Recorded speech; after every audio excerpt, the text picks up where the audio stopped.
تمہیں اپنے کیے کا حساب دینا ہوگا۔ قہار کی نیندیں حرام ہو چکی تھیں، وہ دن میں مسکرا نہ پاتا، رات کو سسکیاں لیتا۔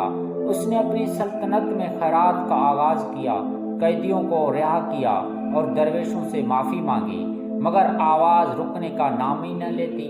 ہر نیکی کے بعد وہی جملہ سنائی دیتا، انصاف کی صبح تمہاری توبہ سے نہیں بلکہ عوام کی دعاؤں سے طلوع ہوگی۔ عوام نے قہار کی تبدیلی دیکھی مگر اعتماد نہ کیا۔ ایک دن دربار میں ایک یتیم لڑکی داخل ہوئی، اس کی آنکھوں میں آنسو تھے، ہاتھ میں خون آلودہ کپڑا۔